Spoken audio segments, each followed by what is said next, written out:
Hoje é o último domingo do ano, de acordo com o calendário gregoriano, dia 29 de dezembro de 2024.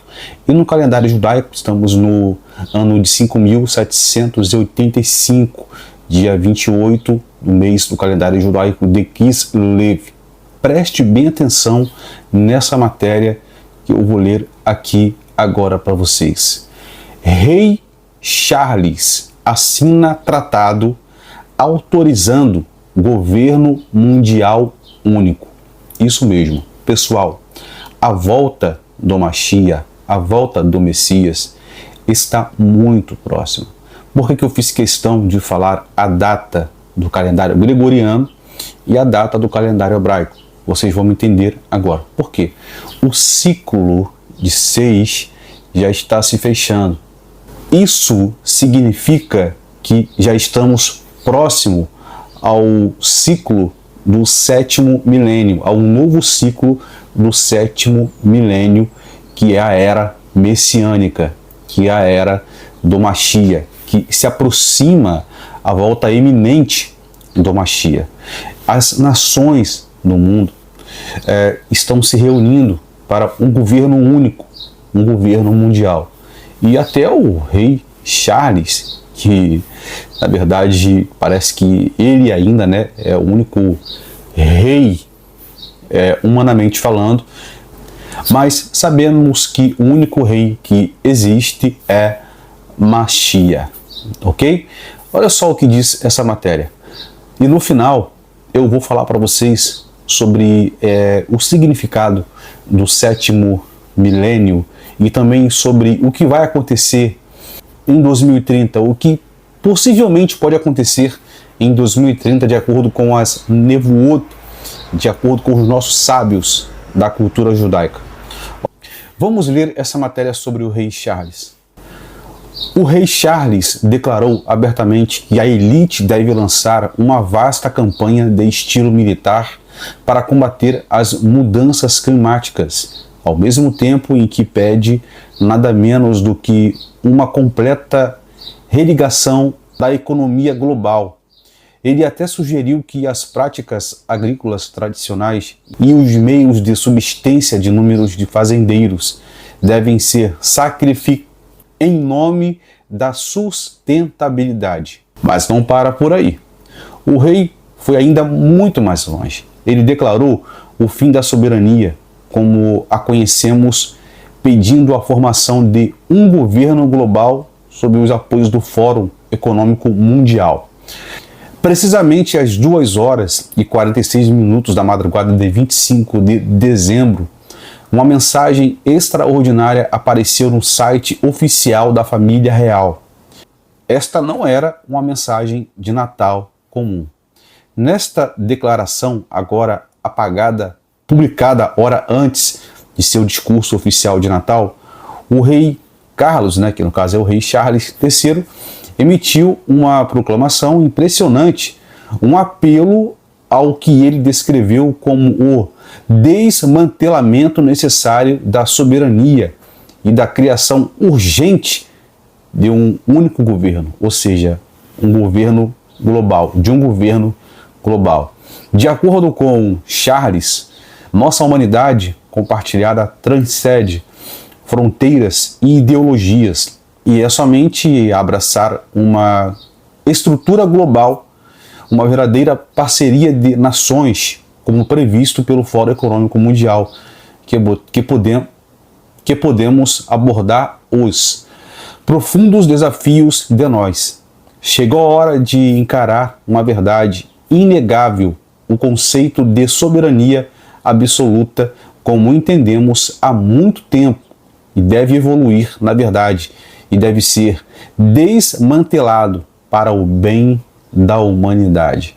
Eu falei para vocês aqui sobre o calendário gregoriano e o calendário judaico, que no calendário gregoriano, que hoje é domingo, 29 de dezembro de 2024, e 28 de Kislev, no ano de 5.785, no calendário bíblico, calendário judaico. Olha o que o Zohar, que é o livro do esplendor, ele fala sobre o ano de 2030, que é equivalente ao ano de 5.790. Olha só. O Zohar Midrash Ner Elan Toldot 140a diz o seguinte, que ocorrerá um evento do Mashiach que começará no máximo 200 anos antes do ano 6.000 da criação, ou seja, o ano 5.790, já que estamos no ano de 5.785, ou seja, daqui a 5 anos, que corresponde a 2030. Isso é coisa muito séria, porque os judeus, nós levamos muito a sério o que a Torá diz. E esse livro, o Zohar Sagrado, que é o livro do esplendor, é um livro muito sagrado para os judeus. É um livro que é repleto de nevuot, de profecias que batem com a Torá, que bate com os mandamentos de Deus. Assista esse vídeo agora, bem detalhado. Esse vídeo está legendado, não consegui dobrar ele, mas assista ele de forma pausadamente para que você venha entender melhor sobre essa matéria. E no final, eu quero deixar uma mensagem para você. E eu os convido a assistir esse vídeo agora de forma pausadamente para você entender melhor sobre o que eu falei sobre o rei Charles e o governo único, que isso está muito próximo de acontecer. Vamos para o vídeo? King Charles has openly declared that the elites must launch a vast military-style campaign to combat climate change, while calling for nothing less than a complete rewiring of the global economy. He has even suggested that traditional farming practices and the livelihoods of countless farmers should be sacrificed in the name of sustainability. But it doesn't stop there. Charles has a deeply troubling history of associating with questionable figures, including his well-documented relationships with Jimmy Savile and Lord Mountbatten, both of whom were later exposed as predatory paedophiles of the worst kind. And yet, Charles's supporters continue to bend over backwards to defend the indefensible. Now, the king has gone even further. He has declared the end of sovereignty as we know it, calling for the formation of a global government under the auspices of the World Economic Forum. Good luck defending him this precisely 2:46 a.m. on December the 25th, an extraordinary message appeared on the official royal family website. This was no ordinary Christmas message. In this now deleted statement published hours before his official Christmas speech, King Charles III issued a stunning proclamation, a call for what he described as the necessary dismantling of sovereignty and the urgent creation of a global government. According to Charles, our shared humanity transcends borders and ideologies, and it's only by embracing a global framework, a true partnership of nations, as envisioned by the World Economic Forum's Great Reset, that we can address the profound challenges before us. The time has come to face an undeniable truth. The concept of absolute sovereignty, as we have long understood it, must evolve. Indeed, it must be dismantled for the good of humankind. Pause the video now to read the disturbing declaration in more detail. Within hours, the message was wiped from the site without any explanation, leaving only fragments behind, screenshots captured by quick-thinking internet users who have since shared them far and wide. What was this about? Why would Charles advocate for something so controversial, and why was the press release so swiftly buried? Hours later, when Charles arrived at the Fitzrovia Chapel in London to deliver his Christmas speech, the world was presented with a watered-down version of his call for a one-world government and globalist techno-communism. Do to others as you would have them do to you. Such values are universal, drawing together our Abrahamic family of religions and other belief systems across the Commonwealth and wider world. They remind us to imagine ourselves in the shoes of our neighbors and to seek their good as we would our own. So, on this Christmas Day, my heart and my thanks go to all who are serving one another, all who are caring for our common home, and all who see and seek the good of others, not least the friend we do not yet know. Quoting from the Gospels to promote the World Economic Forum's dystopian agenda may be disingenuous, but those deleted screenshots tell a very different story. Did King Charles lose his nerve? Did he back away from a full-throated call for a global government at the last minute? Or is there something more behind this sudden about-face? The statement called for the necessary dismantling of sovereignty and urged the formation of a global government to combat what the king described as systematic threats to humanity. These remarks, disturbingly aligned with the World Economic Forum's Great Reset agenda, raise serious concerns about the future of national independence and individual freedoms. But should we be surprised? Charles has previously called for the elite to adopt a war footing and unleash a vast military-style campaign to coerce humanity into submitting to their agenda. At this late stage, I can see no other way forward but to call for a Marshall-like plan for nature, people and planet. With the planetary emergency so critical, with the permafrost melting in Siberia, for instance, producing dire effects on global warming, and with the Pantanal in Brazil being consumed by unprecedented numbers of fires, we can no longer go on like this, as if there was no tomorrow and no ultimate reckoning for our abuse of nature. So, what do we do? Without doubt, we must now put ourselves on a warlike footing, approaching our action from the perspective of a military-style campaign.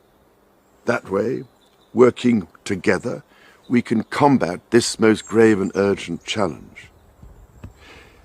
If we have the resolve to shift our trajectory, we must start now by bringing forward our net zero target.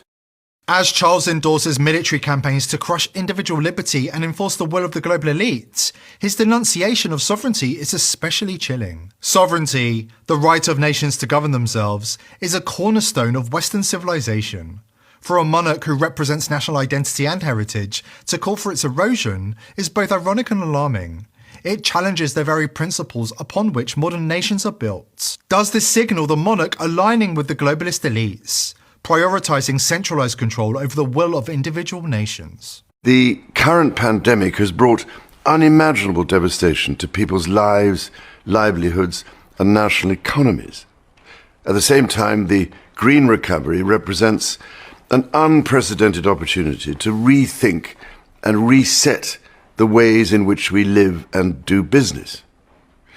Now, I've long believed that we need a shift in our economic model that places nature and the world's transition to net zero at the heart of how we operate, prioritizing the pursuit of sustainable, inclusive growth in the decades to come.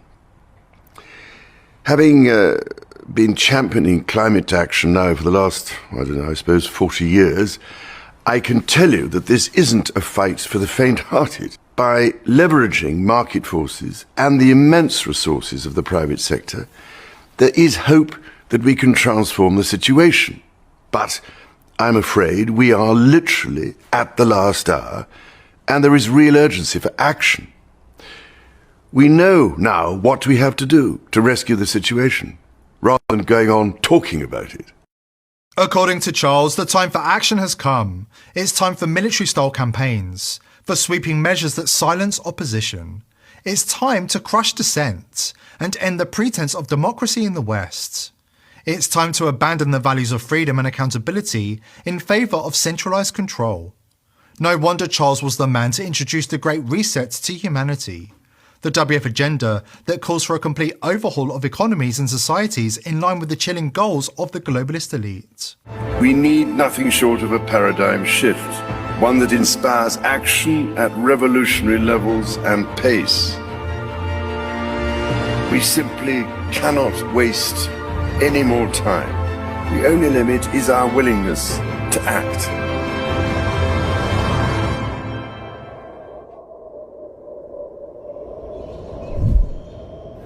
And the time to act is now.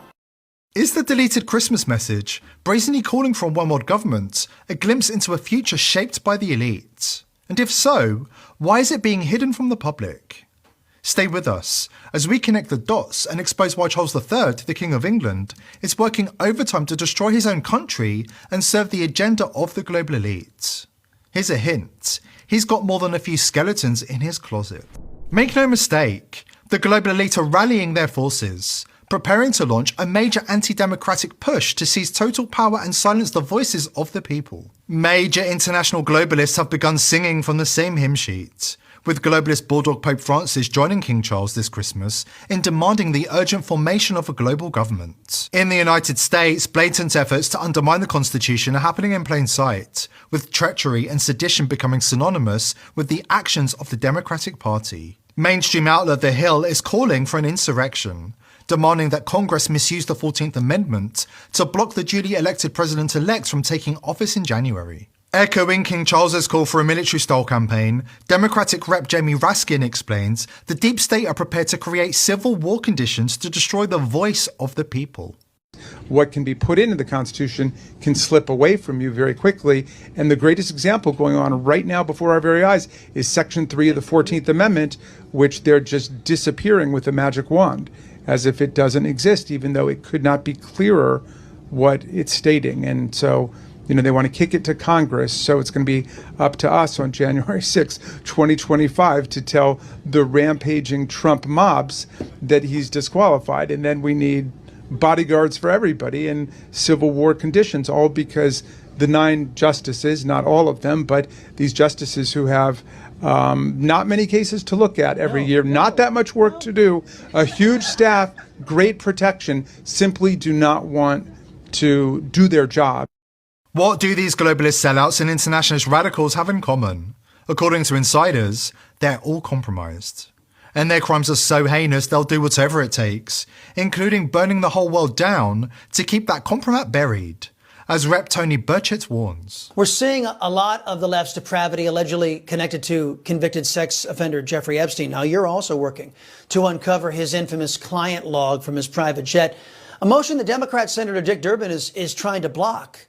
Congressman, why do you think so many Democrats are committed to protecting the list of a dead pedophile? What possible national security implications could that have? What you see in so many times, and my dear friend Marsha Blackburn, I thought she was snubbed. That's why I got involved with it. She can handle her own, but when the Democrat-controlled Senate did that, I went to Chairman Comer in the Republican-controlled House, and I said, we need to fix this. This is wrong. And too many of my colleagues, I'm afraid, are compromised in this area for whatever reason. Somebody just whispered in their ear, said, hey, you don't want something to come out on something else, you better keep your mouth shut on this. And that's exactly what they've done. And it continues to go, whether it's the honeypot that the Russians used to use or something worse. I don't know. But it's clearly, you see that up and down the line. You see good conservatives vote for liberal policies. And frankly, you see some liberals occasionally that will vote for something else. So obviously, the Congress has been compromised, and this continues on through the White House, through the Justice Department.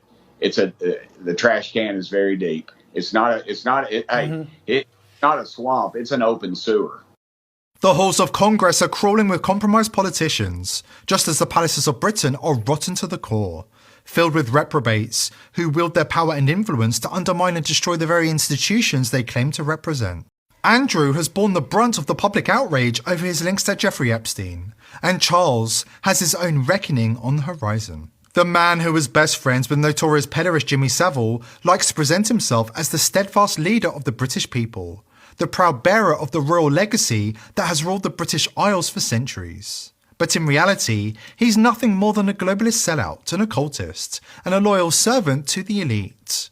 When they say jump, Charles doesn't hesitate. He asks how high. What does Charles have to hide? A mountain of evidence linking him and senior members of the royal family to institutionalized child abuse, according to whistleblowers. King Charles has been implicated in a massive decades-old paedophile ring at an elite British boarding school, according to revelations by a former student and whistleblower, who has blown the lid off the horrific scale of the elite's chosen vice. Aldenham School is run by the self-declared worshipful company of brewers, an ancient and deeply creepy group who take young children to initiation ceremonies at Brewers Hall, where they are abused and tortured. Brewers Hall in Hertfordshire just so happens to be the stomping ground for King Charles, with reports detailing visits by Charles and his friends Jimmy Savile and Lord Mountbatten. According to Chris Stevens, an award-winning journalist who attended the school as a boy, children at the elite school are routinely beaten, harassed, raped and driven to suicide. Inevitably with paedophilia, all roads lead to Rome. In this case, Rome's latest incarnation, the British royal family, who, in the words of Stevens, regularly visit Aldenham School to feed on children. As Stevens explains, the vice is so entrenched in British royal family tradition that the entire clan are unable to resist raping anything that smells like a child. Despite credible accusations, the police, judiciary and mainstream media continue to collude to cover up the allegations and stonewall any attempts to justice. Meanwhile, real children are being systematically abused by the elite paedophile ring, and yet no one seems to be doing anything to stop the cycle of pain and suffering that remains central to the agenda of the global elite. Genug gefragt. Schick's auf Distanz, schick's jetzt. Aber lebendes. Quero que você deixe o seu comentário, a sua opinião nesse vídeo. E desde já eu desejo-lhes muita shalom e um ano de muitas brachot, um ano de 2025, né? Já estamos no ano de 2024, com muitas brachot. E olha só, eu quero passar para vocês o seguinte: nós, judeus, não comemoramos esse ano que é do calendário gregoriano, ou seja, a virada de ano de 2024 para 2025. Nós já comemoramos o Ano Novo Judaico, e foi o Rosh Hashanah, que entramos no ano de 5.785, sim, há alguns meses atrás. E essa virada de ano para a gente é uma abertura de chave espiritual, que nós falamos com Hashem, oramos a Deus, e depois do ano novo vem os dias, né, de arrependimento, de Teshuvah, onde nós se voltamos para Deus, para que o ano próximo seja um ano com decretos doces, que seja um ano de muita reza, de muita bondade, e de muita emuná, muita bitarrom, muita fé, muita confiança em Deus. Muitas pessoas vão passar a virada de ano jogando rosa branca, rosa vermelha no mar. Outras pessoas vão passar a virada de ano bebendo, fazendo coisas que, enfim, infelizmente essas pessoas vão passar a virada de ano bebendo. Outras pessoas vão passar até mesmo com uma mente assim meio que depressiva, porque final de ano, nessa cultura que nós vivemos hoje, mexe muito com o psicológico de muitas pessoas. Então, é por isso que eu os convido a você a retornar a Torá, retornar em Teshuvah aos caminhos de Hashem, aos caminhos de Deus, para você ter uma vida nova em Yeshua HaMashiach Melech Davi. Então, por isso que eu os convido a você se inscrever nesse canal, a você deixar o seu like, porque aqui nós vamos compartilhar muitas coisas boas que eu tenho certeza que vai agregar muito para a sua vida espiritual. Vou ficando por aqui e eu lhes desejo um dia com muita brahá em nome de Yeshua HaMashiach, e que nós possamos estar ligados, porque o reino de Deus está muito próximo. O reino messiânico está muito próximo. Então, venha fazer parte dessa família. Volte para os caminhos de Deus. Volte para os caminhos de Hashem. Vou ficando por aqui.